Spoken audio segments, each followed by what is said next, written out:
नमस्कार दोस्तों, मैं मोनिका और आप देख रहे हैं जोनीज हब। आज हम आपको सुनाएंगे एक ऐसी डरावनी कहानी जो आपके रोंगटे खड़े कर देगी।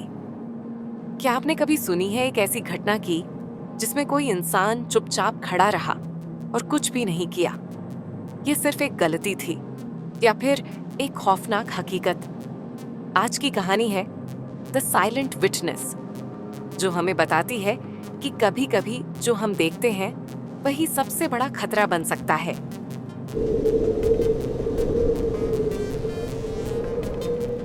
ये कहानी है एक युवा महिला रीमा की, जो एक छोटे से गांव में अपने परिवार के साथ रहती थी। एक दिन रीमा अपने घर के पास वाले जंगल में अकेले घूमने गई। अचानक उसे कुछ अजीब सा महसूस हुआ। पास के एक पुराने मंदिर के सामने कुछ लोग खड़े थे जो उसे घूर रहे थे। ये लोग किसी रहस्यमयी समूह के सदस्य लग रहे थे। रीमा को डर तो लगा, लेकिन वह उनके पास जाने का साहस जुटा पाई।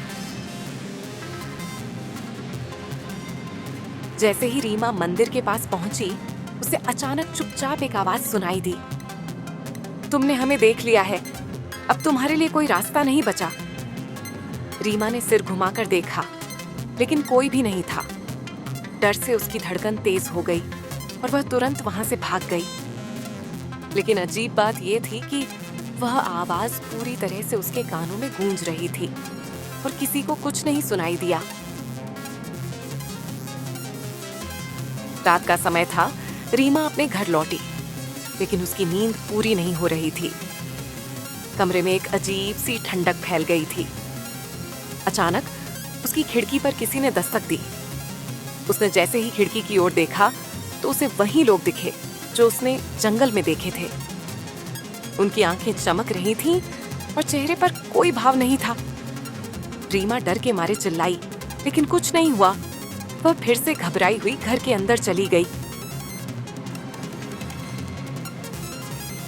अगले दिन रीमा ने सोचा कि यह सब उसकी मानसिक स्थिति का असर हो सकता है, लेकिन जब उसने अपने दोस्त निखिल से बात की तो वह हैरान रह गया।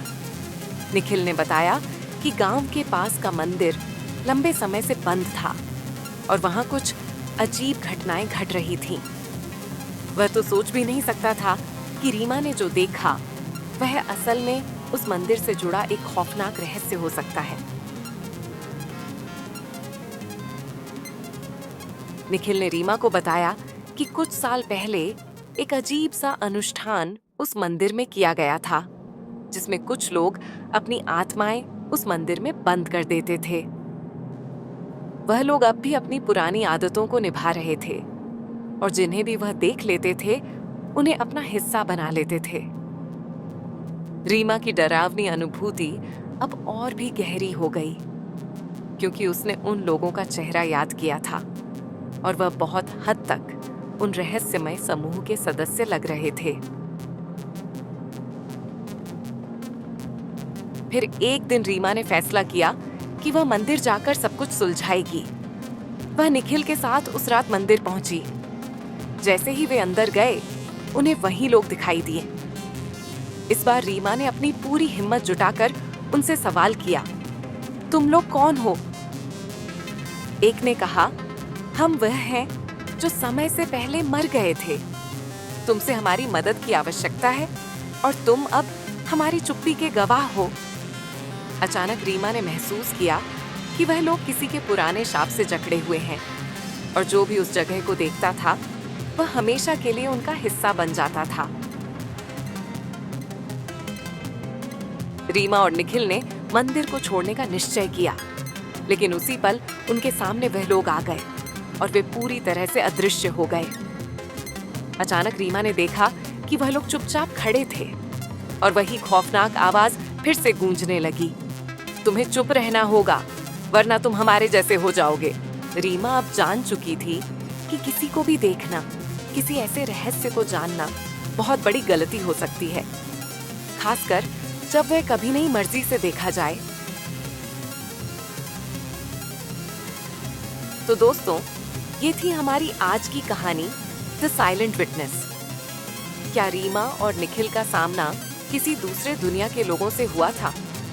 क्या उनका रहस्य सुलझा या फिर वह सब एक और शापित आत्मा बन गए? यदि आपको ये कहानी पसंद आई हो तो जरूर लाइक करें, सब्सक्राइब करें और अपनी राय कमेंट में दें। अगली बार फिर मिलेंगे एक और खौफनाक कहानी के साथ। तब तक सुरक्षित रहें, लेकिन याद रखें, कुछ देखना कभी-कभी खतरे से भी बड़ा हो सकता है।